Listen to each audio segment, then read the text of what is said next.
코로나19 4차 대유행에 따라 수도권의 사회적 거리두기가 오늘부터 4단계로 격상됐습니다. 국민들은 거리두기 격상의 필요성에 대해서 공감하면서도 세부 지침에 대해서는 문제가 끊임없이 제기되고 있는데요. 관련해서 마상혁 대한백신학회 부회장 전화 연결해서 얘기 들어보겠습니다. 선생님 나와 계시죠? 네, 안녕하십니까. 네, 오늘 마상혁입니다. 네, 반갑습니다. 네. 오늘 오후에 나왔던 중대본 점검회의 브리핑 보셨나요? 예, 봤습니다. 그러니까 당국의 발표에 따르면 현재처럼 1,000명대가 계속돼서 유지되면 8월 중순에 최고치를 기록할 거다. 만약에 네. 2단계가 4단계 2주가 성공하면 줄어들 것이다라고 예측을 했습니다. 이거에 대해서 좀 어떻게 생각하세요? 저는 그 말이 좀 동의를 못 하겠습니다. 이유가 뭐냐면 네. 감염병 유행은 절대로 수학적 모델로 예상할 수가 없습니다. 변수가 많기 때문에 이때까지 국내외에서 코로나 유행에서 수학적 모델을 많이 발표했지만 한 번도 제대로 맞아본 적이 없습니다. 그래서 이것은 미리 예측하지 말고 과거에 우리가 가지고 있던 여러 가지 정보를 가지고 대응하는 그런 것이 필요한데 이런 거 보면 굉장히 아쉽다는 생각이 듭니다. 지금 새 거리두기 4단계에 대해서 불만과 비판이 계속해서 나오고 있는 상황인데요. 형평성과 실효성에 대한 얘기들이 나옵니다. 먼저 비수도권 얘기가 나오고 있는데 어쨌든 네. 수도권을 격상한다고 해도 지금 휴가철이고 뭐 제주도라든지 뭐 인근 휴양지로 사람들이 이제 많이 여행을 떠나는 그런 추세잖아요. 네, 그렇습니다. 이거의 문제점에 대해서 좀 어떻게 보세요?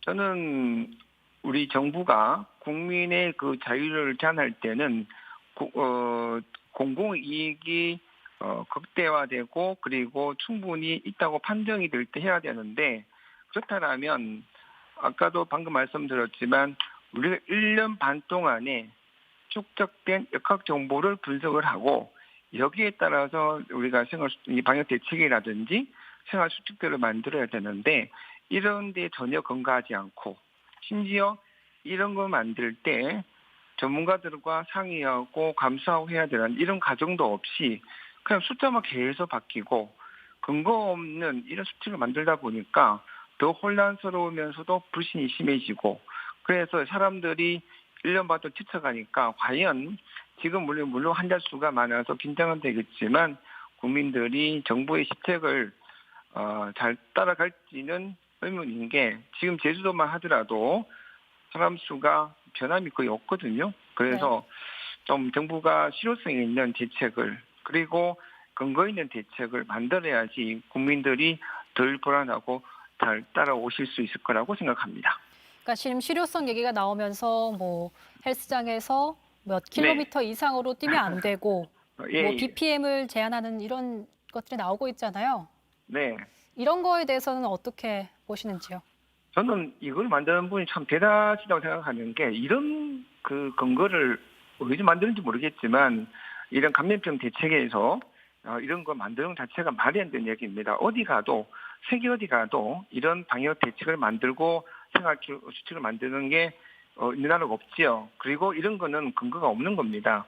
즉 다시 말씀드리면 이런 운동의 속도라든지 음악 속도가 중요한 것이 아니라 실내 공간, 환기가 되지 않는 조건, 에어컨이 틀어진 조건이면 굉장히 나쁘다는 거죠. 거꾸로 생각하면 환기가 잘 된다면 이런 감염을 많이 줄일 수 있는데 이런 거를 제대로 발표하지 않고 이런 근거 없는 이야기를 함으로써 정부의 신뢰를 더 떨어뜨리고 있다고 저는 생각합니다. 그러니까 지금까지 확산세의 이유를 델타 변이 바이러스와 이제 백신을 맞지 않은 2030의 활동량을 주요 원인으로 지목해 왔잖아요. 네. 자, 그럼 거리두기가 강화되면 델타 변이 바이러스가 확산되는 걸 어느 정도 막을 수는 있겠지만 사실 지금 가장 중요한 건 백신 수급 아닙니까?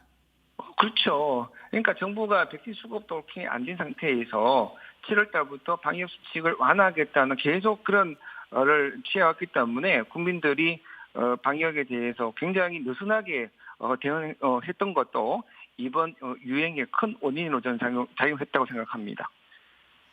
그러니까 지금 오늘만 해도 백신 사전 네. 예약이 조기 마감됐다는 기사가 네. 막 나왔습니다. 네. 확보 백신이 막 1억 9,300만 회분인데 도입률이 10.7%밖에 불과하지 않아요. 네. 그래서 예. 사실 뭐 일각에서는 이제 뭐 확진자 숫자에 따라 방역 단계를 조절하는 것은 한마디로 좀 난센스라고 본다. 어떤 전문가가 이렇게 얘기를 했었거든요. 이거에 네. 대해서는 좀 어떤 의견을 갖고 계신지요? 자, 우리가 작년에 정영 청장님께서 국회에서 뭐라고 말씀하셨냐면 독감 유행 시기에 약 3천 명이 돌아가신다고 말씀하셨어요. 그러면 독감 이 한 3개월 유행하게 되면 한 달에 1,000명씩 돌아가시는 거거든요. 네. 그럼 지금 상황은 하루에 한두 분 돌아가실 정도로 굉장히 중정도나 사망률이 떨어졌단 말입니다. 그러면 정부의 정책이 이렇게 환자 수에만 집착을 해야 될 건지에 대한 의문이 남고요. 두 번째는 아까 방금 지적하신 것처럼 백신 수급이 도대체 어떻게 되어 있는지를 국민들에게 정확하게 알려줘야지 오늘도 신청했는데 갑자기 다 예정이 다 안 된다고 나오게 되면 국민들은 또 썩은 거거든요, 정부한테. 그럼 솔직하게 백신이 얼마나 돼 있으니까 얼마까지 하겠다는 충분한 그런 그 설명과 함께 구체적인 계획을 내놓아야 되는데 그런 거 없다 보니까 자꾸 혼란의 연속이 되는 겁니다. 당국도 오늘 구체적인 도입 예정 시기와 물량을 발표하지 않았는데요. 자, 네. 실제 현장에서 그럼 어떤 효과적인 거리두기 조치가 있어야 한다고 생각하세요? 저는 아까 말씀드린 대로 실내 공간, 지하, 그리고 환기가 잘 되지 않는 조건, 그러니까 에어컨이 터 있는 조건, 이런 거는 굉장히 위험하다고 생각합니다. 이런 곳은 피하면 좋고요.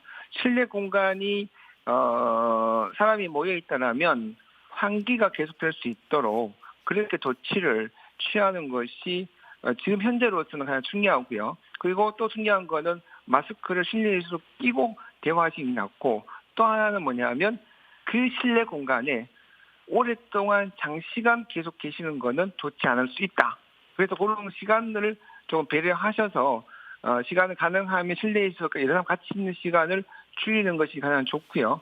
당분간은 사람들이 많이 모이는 이러한 장소라든지 모임은 자제하는 것이 가장 좋지 않을까 그렇게 생각하고 있습니다.